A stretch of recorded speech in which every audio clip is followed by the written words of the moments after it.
I'm Audrey, I'm 33, and last Christmas my sister added me to the family group chat by accident. 47 messages, every one of them about a holiday they were planning without me, for the third year in a row. My mother typed it out plain. Make sure she doesn't find out. My brother replied right under it. Just tell her the wrong date like last year. My father sent a laughing emoji. I was sitting in a hotel room 400 miles from home, and I read every single word. I screenshotted all of it, and on Christmas morning I typed one line back into that chat. Merry Christmas. Your realtor will explain the rest. The group went dead. Then the calls started. 89 in 1 hour. But here's what none of them thought to check. A document filed at the county recorder's office 8 years ago, signed by a woman who loved me more than any of them ever bothered to. 47 messages showed me where I stood. One message showed them where the ground was. Welcome back to Calm Drama Stories. Quiet stories about ordinary people who stop apologizing for taking up space.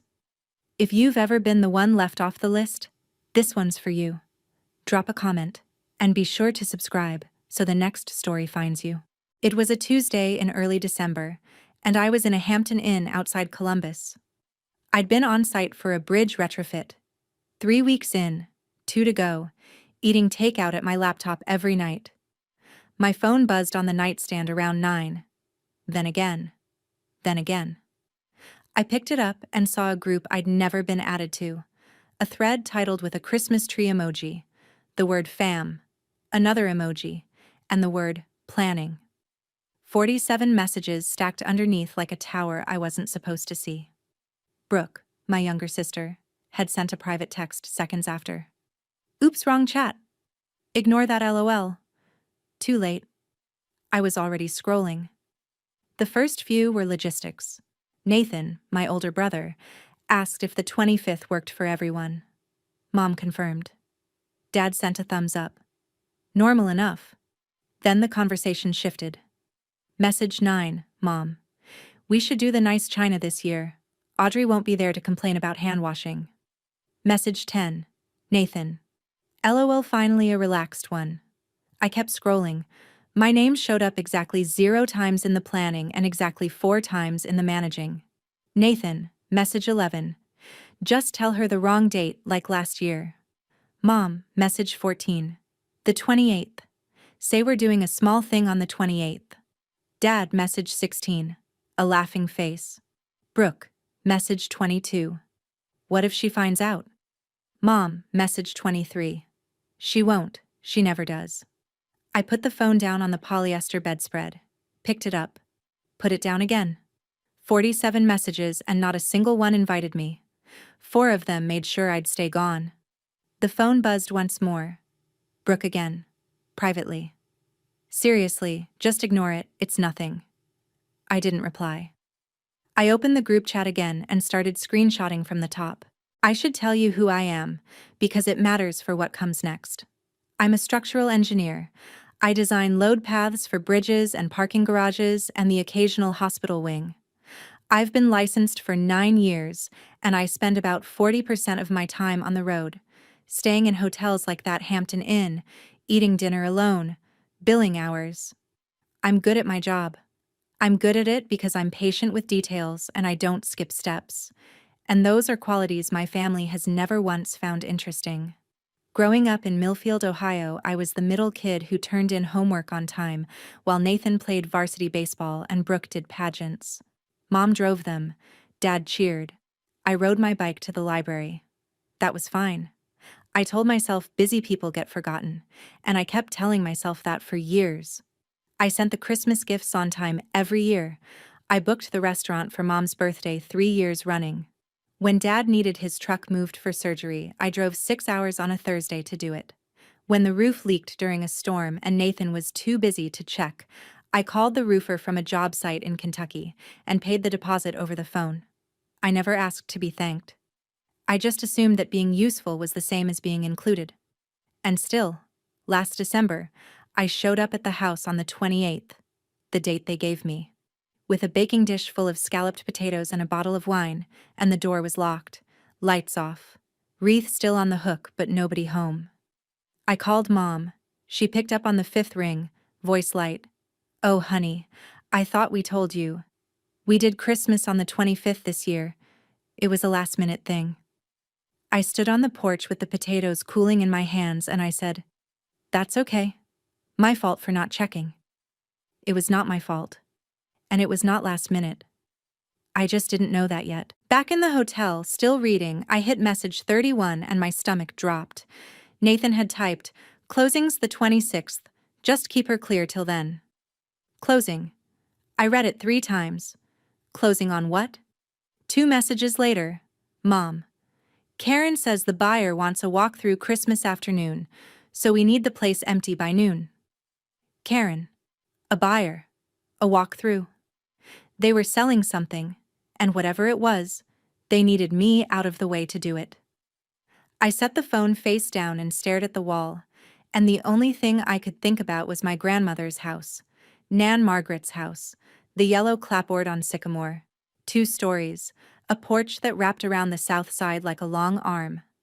White trim that Dad repainted every 5 years when he still bothered. A mailbox shaped like a barn that Nan's husband built before I was born. I lived there the summer after my freshman year of college, when I couldn't afford the dorm deposit and didn't want to ask my parents. Nan let me sleep in the upstairs bedroom with the sloped ceiling and the window that overlooked the backyard maple. Made me coffee every morning at 6, and told me to study hard and not worry about the rest. That house was the only place I never had to explain why I was there. I had a key. I still have it. A brass one, heavier than the others on my ring, cut in a style they don't make anymore.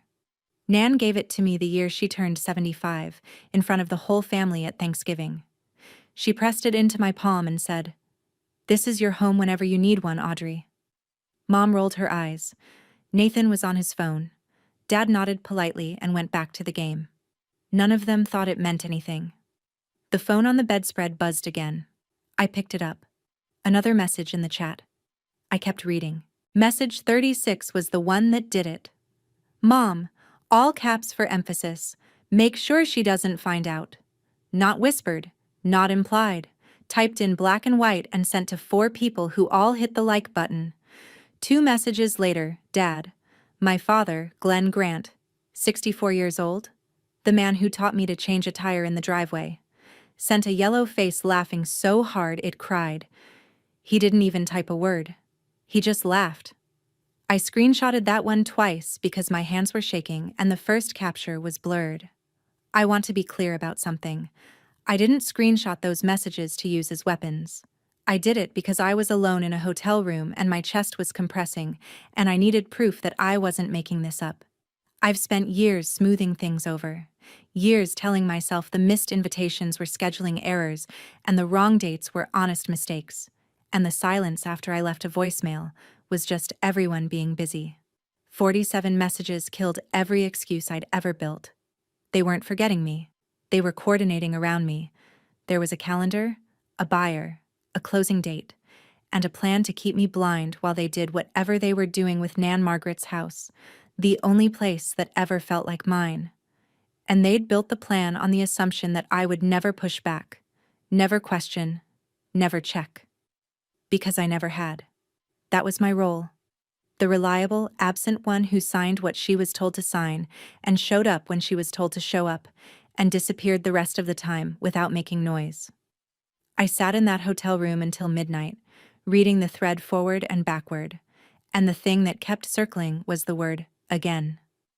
Like last year. Which meant last year wasn't an accident either. The potatoes, the locked door, the light voice on the phone. All of it was the same play, run twice. My thumb hovered over the call button next to Mom's name for 11 seconds. I counted. 11 seconds of picturing the conversation. I'd say I saw the chat, she'd go quiet, then she'd cry, then she'd tell me I was being dramatic, then I'd apologize for making her feel bad about making me feel invisible. I'd done that math before. I knew the answer. So I pulled my thumb back and locked the phone. I sat on the edge of the bed with both hands flat on my knees, the way I sit when I'm reading a structural report that doesn't add up. Still, focused, looking for the load that's not where it should be. And I asked myself one question: what, exactly, are they selling? Because here's the thing. Nathan typed, "Closings the 26th." That's real estate language. Mom mentioned a buyer and a walkthrough. Karen is a person who arranges those things. If they were selling Nan Margaret's house, that was a problem, but it was also a question. Nan died 3 years ago. The house should have gone through probate or a trust or whatever she'd set up, and I didn't know the answer because nobody had ever told me. Nobody asked me to sign anything. Nobody mentioned an estate attorney or a closing date or a buyer until 47 messages fell into my lap by accident. So before I said a single word to anyone, I needed to know what I was actually dealing with. Not the emotions, the paper. The recorded, filed, notarized paper. I turned on the lamp, opened my laptop, and typed the Millfield County Recorder's Office into the search bar. While the county website loaded, slowly, the way small government portals always do, I unclipped my keyring from my bag and held it under the lamp. 4 keys: my apartment, my car, my office badge fob, and the brass one. Nan Margaret's key was thicker than the rest, a little tarnished, with a square bow that dug into my palm when I squeezed. I'd carried it for 8 years. Never took it off the ring, even after she died. Even after I stopped going to the house because it hurt too much, and because nobody invited me anyway. The night she gave it to me, Thanksgiving, she'd pulled me aside after the dishes were done and the football was on, and the house smelled like nutmeg and dish soap. The whole family was in the living room. She walked me to the front door, took the key off a hook by the coat closet, and pressed it into my hand. "This is your home whenever you need one, Audrey." She said it loud enough that Mom looked up from her phone. Dad glanced over. Nathan didn't. Brooke was 12 and drawing on a napkin. Mom had smiled the way she smiles when she thinks someone is being theatrical. A tight lift at the corners, no teeth. "Mom, she's not homeless," she said. Nan didn't look at her. She looked at me. "Keep it." I nodded. I didn't understand then why she said it that way. Like she was handing me something heavier than a key. Like it was a document, not a gesture. The county recorder's page finally loaded. I typed in the address, 412 Sycamore Street, Millfield, Ohio. The search wheel spun. I set the key on the desk next to the laptop and waited. The recorder's site was basic. A white page, blue links, a search bar that looked like it hadn't been updated since 2011. I got a list of documents associated with 412 Sycamore. The original purchase deed from 1974 when my grandparents bought the place, a refinance in 1998, a satisfaction of mortgage in 2009, and then one more entry. A quitclaim deed, recorded 8 years ago, with a document number I could click. I clicked it. The scan took 30 seconds to load. Grainy, slightly tilted on the page, the way county scans always are. At the top, quitclaim deed. Grantor, Margaret Ann Grant. Grantees, plural, line 1, Diane Patricia Grant. Line 2, Audrey Elizabeth Grant. Tenants in common.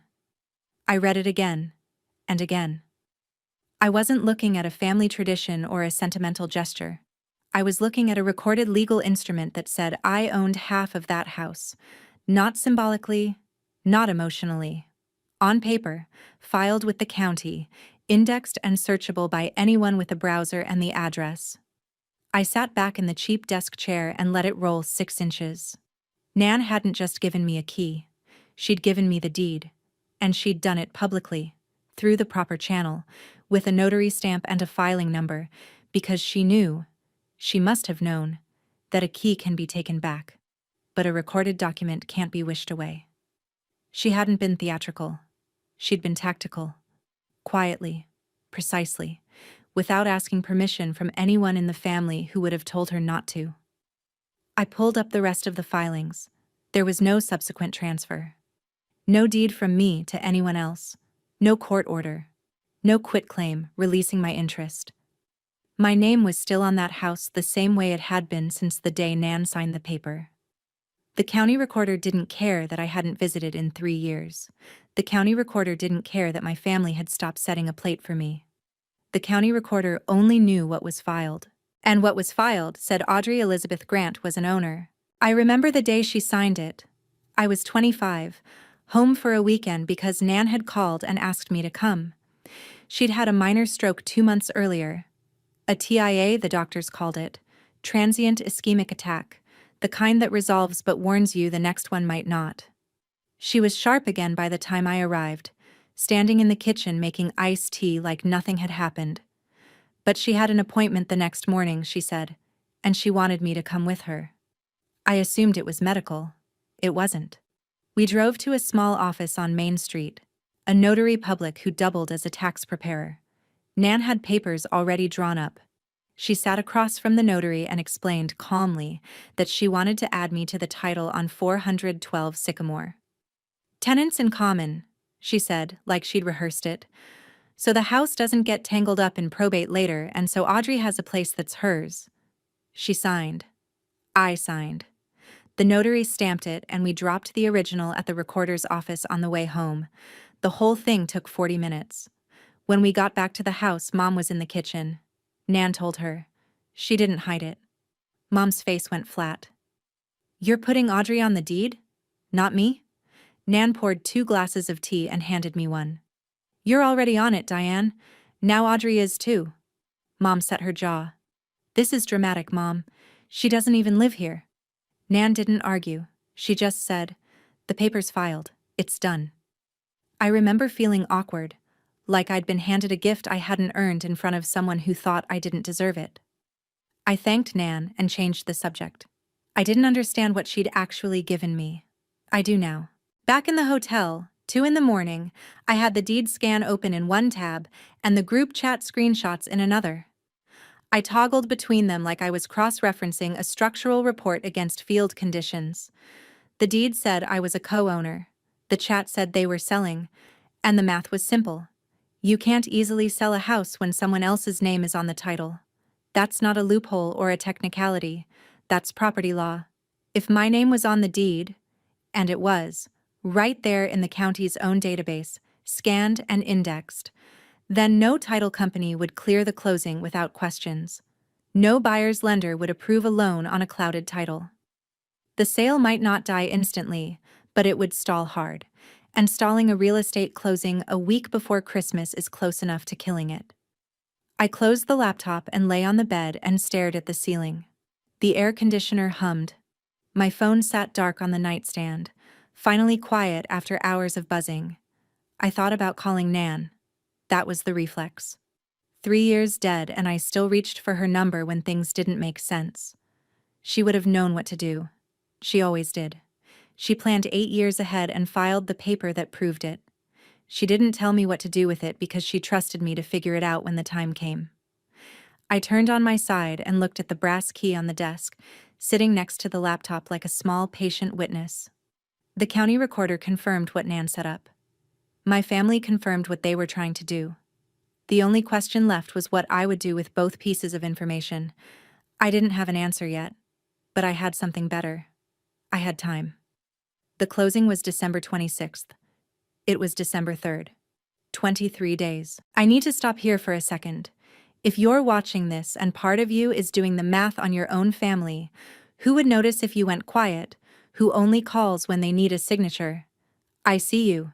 Subscribe and stay with me, because what I found in that county database is exactly why I never raised my voice. Not once. The next morning, Mom called. I let it ring 3 times before I answered, because I needed 3 rings to flatten my voice into something normal. Hi, sweetheart. She sounded warm. She always sounds warm when she wants something to go smoothly. So, Christmas. We're keeping it small this year, just the 4 of us at the house. You know how it is. But, if you're back from your project by the 28th, you could swing by for leftovers. The 28th. There it was. Delivered on schedule, exactly as the chat prescribed. I held the phone away from my ear for a second and looked at the screenshot still open on my laptop. Message 14, Diane. The 28th. Say we're doing a small thing on the 28th.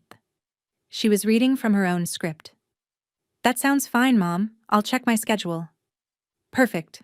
Don't bring anything fancy, Just yourself." She laughed. I didn't. I said goodbye and hung up, and sat very still for a long time. The worst part wasn't the lie. I'd been lied to before. About schedules, about why I wasn't included, about whether they'd received the gift I sent. The worst part was how easy it was for her.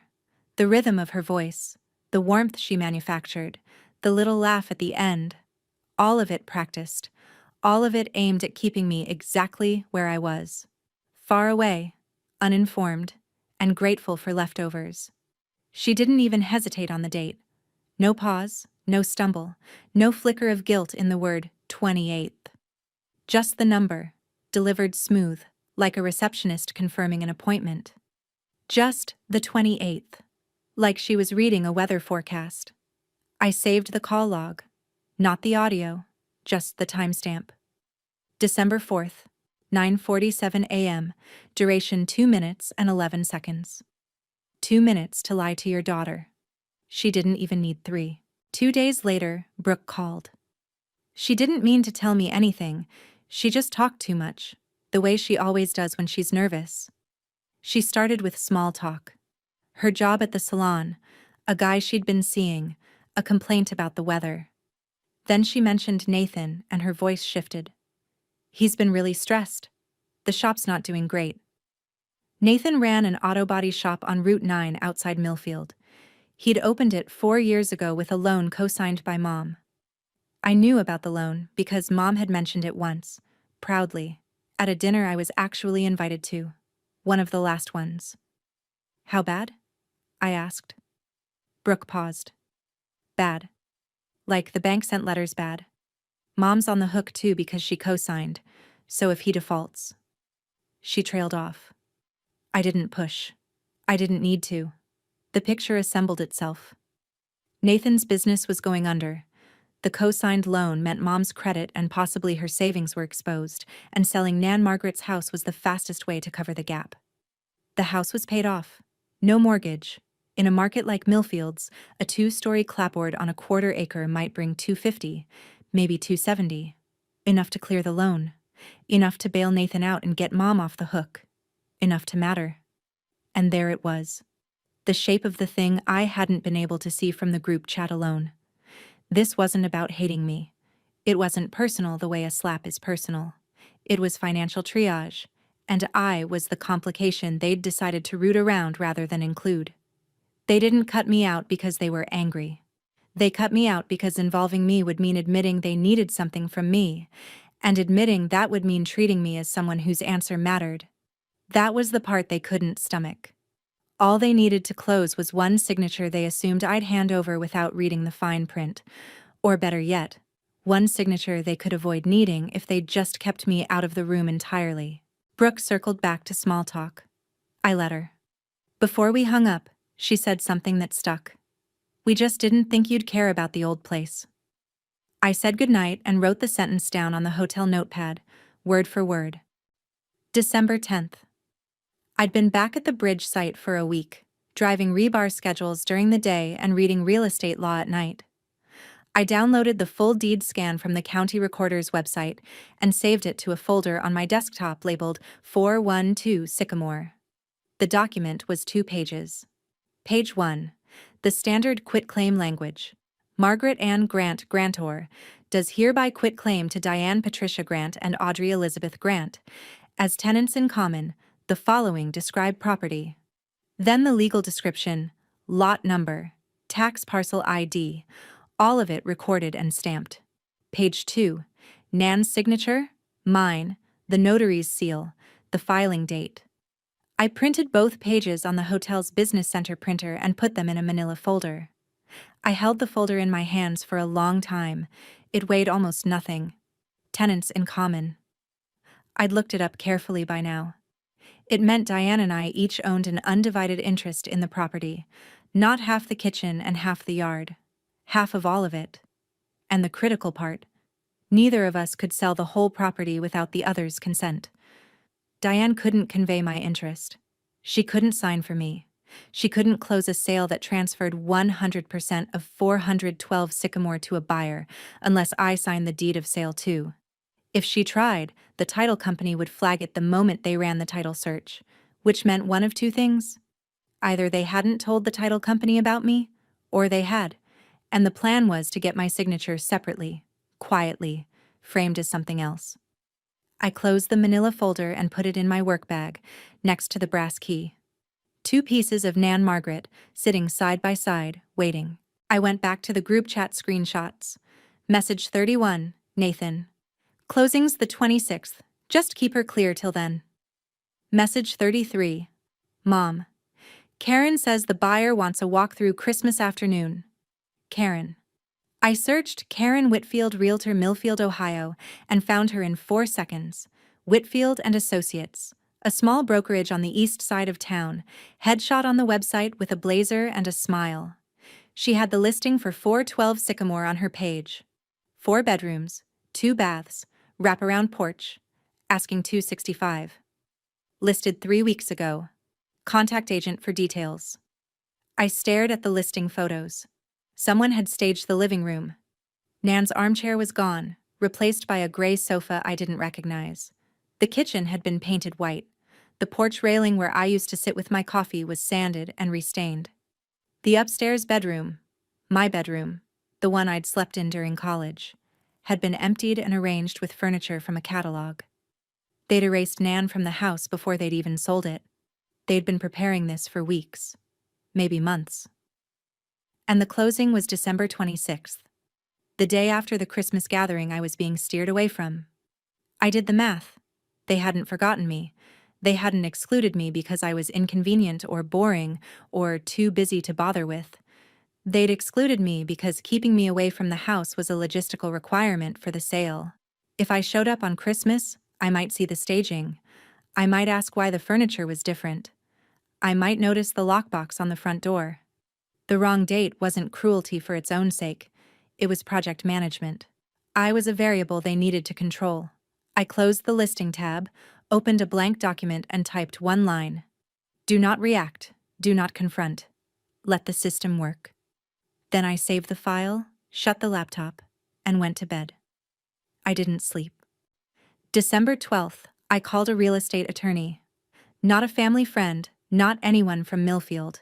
A licensed attorney in Columbus whose office I found through the state bar's referral line. I told him the situation in about 4 minutes. Co-owner on a recorded deed, tenants in common, property listed for sale, closing scheduled. No one has asked me to sign or inform me of the transaction. He was quiet for a moment. Then he said, "That closing is almost certainly not happening without you." I asked him to be specific. He was. No title company he'd ever worked with would issue a clear title policy if a recorded co-owner hadn't signed the conveyance. The buyer's lender, if there was a lender, would require clear title before funding. Even if it was a cash sale, no competent closing agent would proceed, knowing there was an unreleased interest on the deed. Your signature isn't optional, he said. It's structural. I almost laughed at the word. Structural. That's my job. Finding the piece that holds the rest together, the one you can't remove without the whole thing shifting. I asked him what would happen if they tried to close anyway. He said the title search would flag my name, the closing would stall, and the buyer would likely walk or renegotiate. If my family wanted to force a sale without my agreement, they'd have to file a partition action. A lawsuit. Heard in open court. Public record. Months of process. In my experience, he said, families don't want that. I thanked him, paid the consultation fee, and hung up. I wrote down one sentence from the call on the hotel notepad, underlined it twice. Your signature isn't optional, it's structural. Then I sat with it. 23 days had become 14. I still hadn't said a word to any of them. I could have called Mom that night. I had the screenshots, the deed, and the attorney's confirmation. I could have laid it all out. The group chat, the wrong dates, the listing photos with Nan's armchair replaced by a stranger's sofa. I could have made her explain herself. But I'd been through enough conversations with Diane Grant to know how they end. She cries. She reframes. She tells me I'm hurting her by being hurt. And somewhere around minute 12, I find myself apologizing for noticing what she did. Not this time. I didn't want a confrontation. I wanted a process. The kind of outcome that doesn't depend on anyone feeling guilty, because guilt requires a conscience, and I was no longer sure they had one available for me. I've spent my career building things that hold up under pressure: bridges, retaining walls, structures that stand because the math is right, not because somebody promised they would. I believe in systems. And the system already had my answer. The deed was filed. The title search would find it. The closing would stall. I didn't need to raise my voice. The county recorder's office had already spoken for me 8 years ago, so I decided I wouldn't sign the sale documents. I wouldn't confront anyone. I wouldn't explain or argue or plead. I would contact the realtor directly, identify myself as a co-owner on the recorded deed, and let the title company do what title companies do: verify ownership, flag the discrepancy, and halt the closing until every party with a legal interest had been consulted. I wasn't going to shout the truth. I was going to file it. And on Christmas morning, after they'd gathered at the house and toasted their success and congratulated themselves on keeping me blind, I would send one message into that group chat, the one they'd accidentally let me see, and let the system handle the rest. One message. That was all I'd need.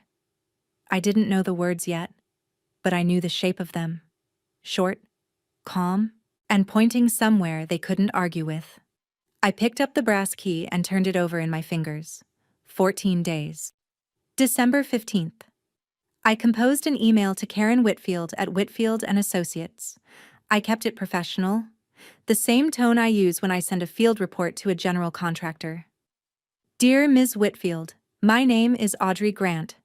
I am writing regarding the property at 412 Sycamore Street, Millfield, Ohio, currently listed through your office. I am a recorded co-owner of this property as a tenant in common, per a quitclaim deed filed with the county recorder 8 years ago. I have not been contacted regarding the pending sale or asked to sign any conveyance documents. I would appreciate confirmation of the transaction status and clarification on how my ownership interest is being addressed in the closing process. I can be reached at this email or by phone. I read it 3 times, checked the deed recording number, attached the scanned copy, and sent it. Karen Whitfield called me 4 hours later. Her voice was professional but tight. The voice of someone recalculating a deal in real time. Ms. Grant, thank you for reaching out. I've reviewed the deed you attached, and I've also pulled the title report. I need to verify a few things with the title company. Can I call you back? She called back the next morning. The title search confirmed my name on the deed. The closing, she said carefully, could not proceed as currently structured without my participation.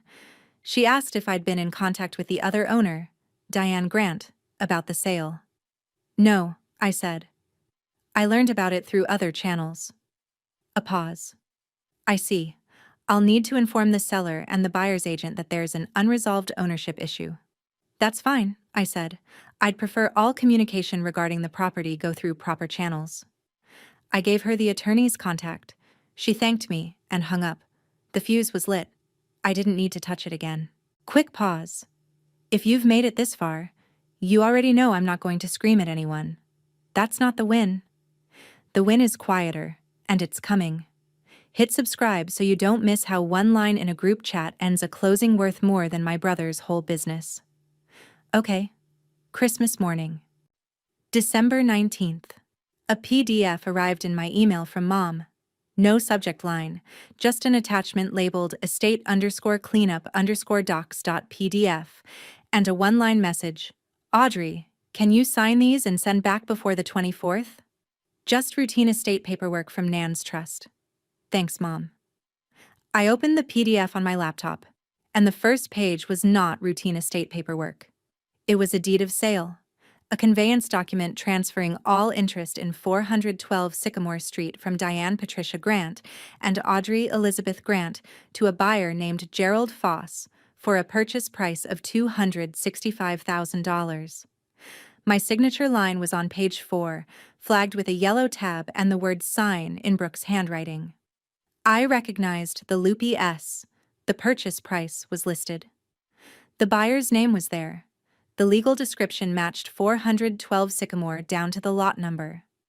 Page 5 was a disbursement schedule showing the proceeds going to a single bank account. Mom's. Not split, not shared. 100% of the sale price, minus closing costs, routed to Diane Patricia Grant. My name was on the signature line but nowhere in the payment section. They didn't just want me to sign away my ownership. They wanted me to do it for free. They hadn't even tried to hide what it was. They'd just bet that I wouldn't read it. Just initial where the tabs are, sweetheart. Don't overthink it. That's what Mom would say if I called to ask. I could hear the sentence in her head, fully formed, ready to deploy.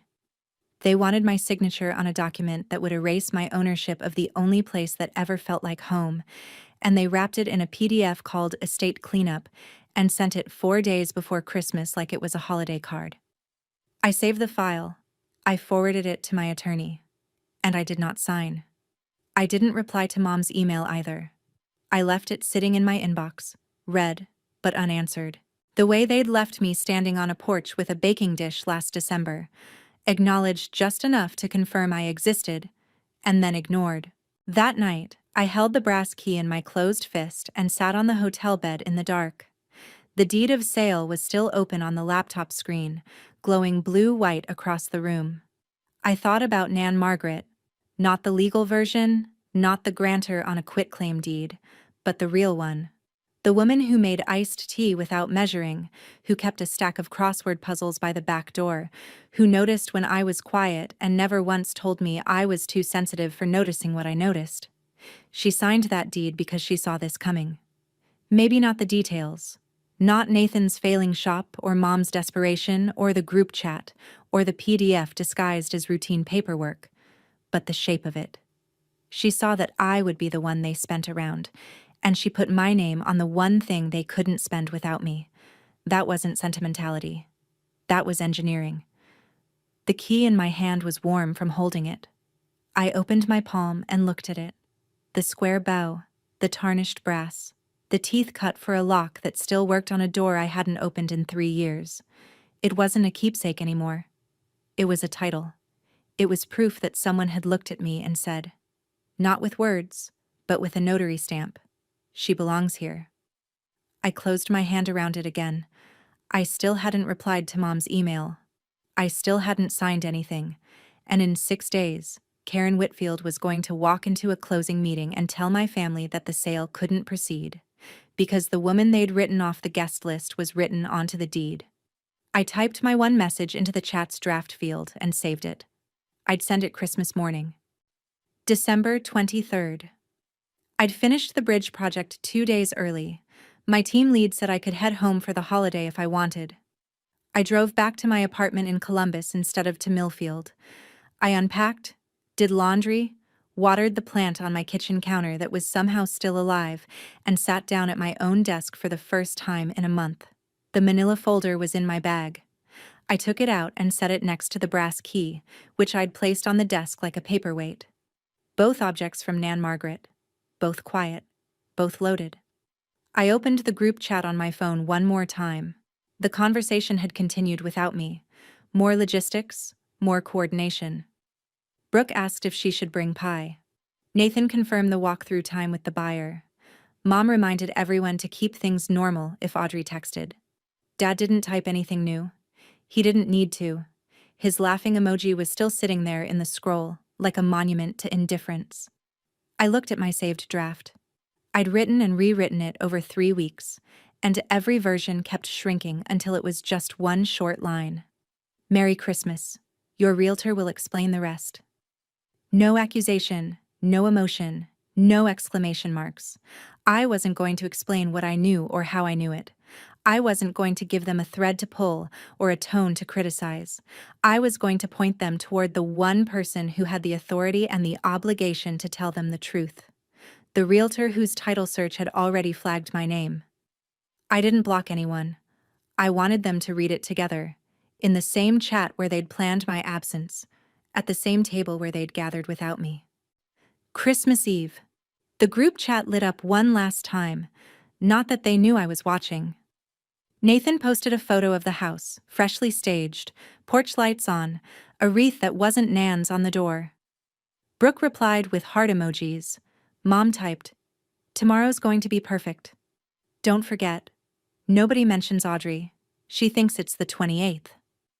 Dad sent a Santa emoji. I read it from my couch in Columbus with a mug of tea going cold in my hands. Nobody mentions Audrey. 3 words that summarized a decade of holiday math. Every last-minute change, every locked door, every, "Oh, we thought we told you." It wasn't casual. It was policy. I set the phone face down on the couch cushion. Outside, someone in the apartment above mine was playing Christmas music, the bass thudding through the ceiling like a slow heartbeat. I thought about what tomorrow would look like from their side. Nathan relieved, pouring coffee, talking through the walkthrough schedule with the buyer's agent. Mom orchestrating the table, fussing with napkins, satisfied that everything was on track. Dad quiet in his recliner, watching whatever game was on. Brooke setting out plates for 4 instead of 5, not counting the absence because she'd stopped counting it years ago. They'd raise a glass. They'd eat. They'd feel good about the closing and good about the holiday and good about the fact that the one person who could have complicated things was sitting in Columbus believing the party was on the 28th.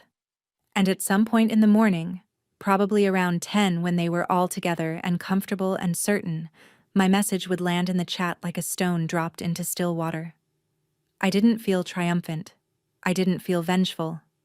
I felt the way I feel when a bridge inspection comes back and the numbers are exactly what the drawing said they'd be. Clear, verified, done. I washed my mug, set my alarm for 7, and went to bed early. The brass key was on the nightstand. The manila folder was in my desk drawer. Tomorrow the paper would speak for itself. Christmas morning. I woke at 7, made coffee, and sat at my desk. I opened the group chat. The messages were already flowing. "Merry Christmas!" from Brooke with a tree emoji. "Morning fam" from Nathan, a candy cane sticker from Dad. Mom sent a photo of the dining table set for 4. White plates, red napkins, candles. 4 chairs, 4 place settings. I counted them the way I count rebar spacing on a drawing. Precisely, without emotion, because the number is the number. At 9:48 a.m., I tapped the draft I'd saved 3 weeks earlier and hit send. "Merry Christmas. Your realtor will explain the rest." 1 line, no emoji, no punctuation drama, just a sentence and a period. I set the phone on the desk, screen up, and watched. The typing indicator appeared under Brooke's name, then vanished, then appeared under Mom's name, then vanished. Nathan's appeared for a full 10 seconds. Vanished. Nobody sent a word. The chat that had been buzzing with cheer 4 minutes ago went absolutely silent. The kind of silence that doesn't mean nobody has anything to say, but means everybody has too much. I picked up my coffee. It was still warm. I took a sip and waited. 30 seconds. A minute. 2 minutes. The typing bubble appeared and disappeared 6 more times. Nobody could figure out what to say, because my message didn't give them anything to argue with. I didn't accuse. I didn't cry. I didn't explain how I knew. I just aimed them at the one person who had the paperwork in front of her. Karen Whitfield, who by now had already left a voicemail with my mother explaining that the title had an unresolved co-ownership issue and the December 26th closing was suspended pending further review. The phone stayed silent for 4 more minutes. Then it started ringing. Nathan called first. I let it go to voicemail. He called again. Voicemail. Brooke tried next. 3 times in 90 seconds. I watched the screen like I was monitoring a seismograph. Then Mom. Her name flashed over and over, call after call, the phone vibrating so hard it slid an inch across the desk each time. I didn't pick up. Dad texted. The first actual text he'd sent me in months. "Call your mother." I read it and set the phone back down. The calls kept coming.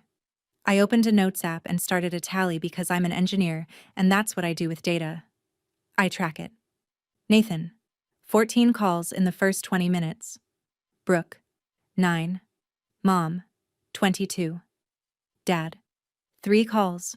2 more texts. Both just, call home. Brooke sent a private message. Audrey, what does that mean? What realtor? Please call me back. I didn't reply. Mom left a voicemail. I played it once. Her voice was high, cracked, fast. Audrey, I don't know what you think you know, but you need to call me right now. This is a family matter and you are blowing it out of proportion. Blowing it out of proportion. The woman who orchestrated a 3-year campaign of fake dates and managed exclusion was telling me I was overreacting. I played it a second time, not because I needed to hear it again, but because I wanted to make sure the transcript saved correctly. It did. Nathan left one too, shorter, angrier. You had no right to go behind our backs. Call me. Behind their backs, as if the group chat I was never supposed to see was the front. I screenshotted the voicemail transcript and saved it next to the 47 messages and the deed scan and the estate cleanup PDF. The phone kept buzzing. By 10:48, exactly 1 hour after I'd sent the message, the tally was 89 calls. 89. I wrote the number on the notepad, circled it, and set down the pen. For 3 years, they couldn't be bothered to dial my number on Christmas. Now they couldn't stop. Here's what I learned later, pieced together from Brooke's version and from what Karen Whitfield confirmed through my attorney. Karen had left a voicemail for Mom on December 23rd, a professional courtesy. The title search had flagged a co-owner, me, who had not been consulted or included in the sale process. Karen recommended pausing the closing until the issue was resolved. Mom didn't tell anyone. She assumed she could handle it after Christmas. She figured she'd call Karen on the 26th, smooth it over, maybe tell her I was estranged, and wouldn't be a problem. She didn't call me. She didn't mention Karen's message to Nathan or Dad or Brooke. She buried it the way she'd buried every complication I ever represented, quietly, confidently, on her own schedule. Then my message landed in the chat. And Karen's voicemail stopped being a problem she could postpone and became a crisis she couldn't contain. Nathan called Karen at 10:15 on Christmas morning. Karen, to her credit, was measured. She told him what she'd already told Mom. The title showed 2 owners. Only one had authorized the sale, and the closing could not proceed until the other co-owner, Audrey Elizabeth Grant, either consented to the transaction or the parties reached a legal resolution. Nathan asked what legal resolution meant. Karen explained, a partition action, filed in court, heard by a judge, a matter of public record. She said it could take months. She said the buyer had already been informed and was considering withdrawing the offer. Nathan hung up. According to Brooke, he walked back into the dining room, set his phone on the table between the white plates and the red napkins, and said, "She's on the deed. The whole thing's dead." Mom sat down. Her hand went to her mouth. Dad stared at his plate. The same man who'd sent a laughing emoji 3 weeks earlier now had nothing on his face at all. Brooke said the room stayed silent for a full minute. Nobody touched the food. The candles Mom had lit were still burning, wax pooling in the holders. Finally, Nathan said, "We need a lawyer." Mom's chin trembled. "She's ruining everything." She said it twice. Nobody disagreed and nobody corrected her. Brooke went to the kitchen and stood by the sink and called me for the 9th time. I didn't answer that one either. At 11:20, I picked up the phone and called back. One call. I chose Mom's number because she was the architect, and I wanted her to hear this from me directly, not filtered through Nathan or paraphrased by Brooke. She answered on half a ring. "Audrey, what have you done?" Her voice was wet and shaking, the cry that comes out when the script fails and there's no backup. I could hear the room behind her, Nathan's voice low and angry, Brooke sniffling, the clink of a fork being set down hard. She had me on speaker. Good. I wanted all of them to hear this. "I haven't done anything, Mom. Karen Whitfield did a title search, which is standard. She found my name on the deed, which has been recorded for 8 years. And she paused the closing, which is what title companies do when there's an ownership issue." My voice was level. I'd rehearsed it the way I rehearse presentations to building inspectors. Facts first, short sentences, no editorializing. "You are ruining this family," Mom said. Nathan in the background. "This is insane. She hasn't lived there in years. I let the noise pass. Then I said, "You told me the wrong date. Again. You planned a sale around my absence.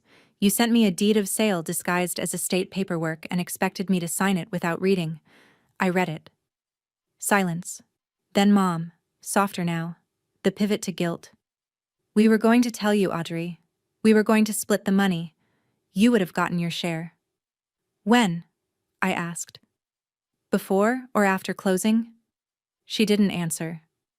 "You told me the wrong date like last year." I let the sentence sit. Then. "The deed has the right one." Dad's voice, barely above a murmur cutting through the room. "We shouldn't have done it that way." Nobody responded to him.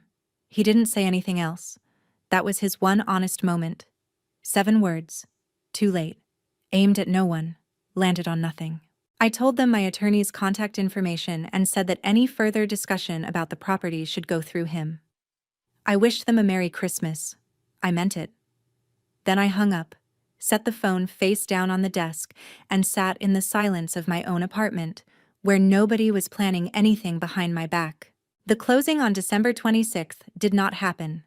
Gerald Foss, the buyer, withdrew his offer 2 days after Christmas. His agent cited the unresolved title issue and said his client wasn't interested in waiting for a legal process with an uncertain timeline.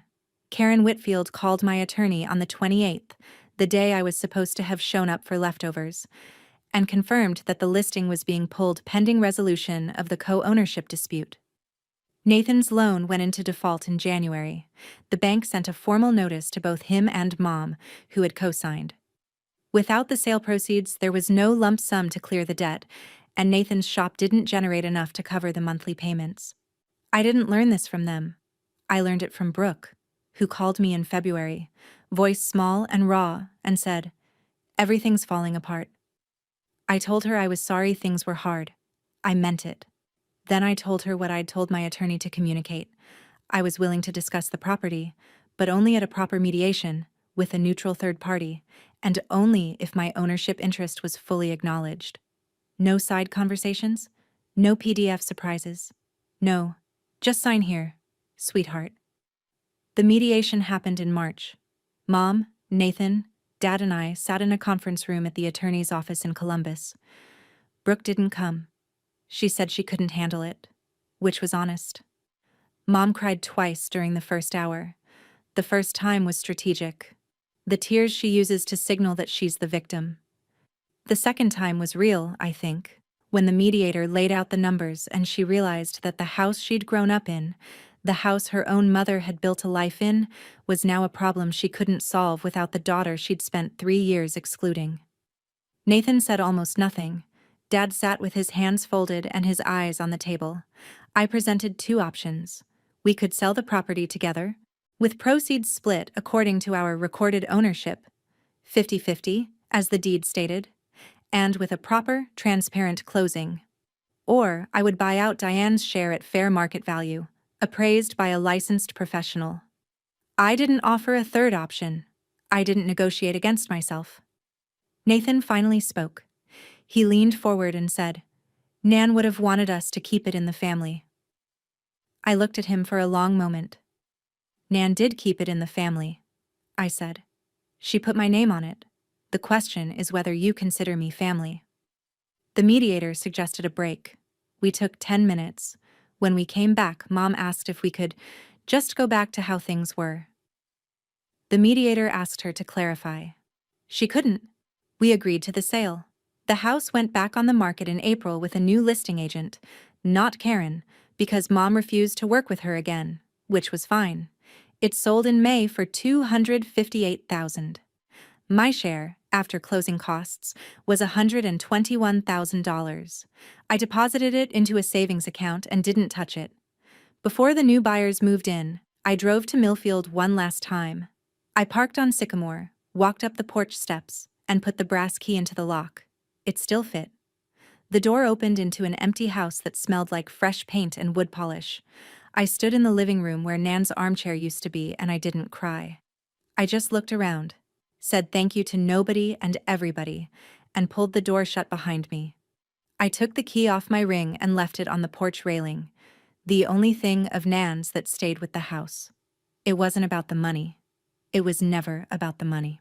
They spent 3 Christmases making sure I wouldn't find out, coordinating dates I'd never be invited to and doors I'd never walk through.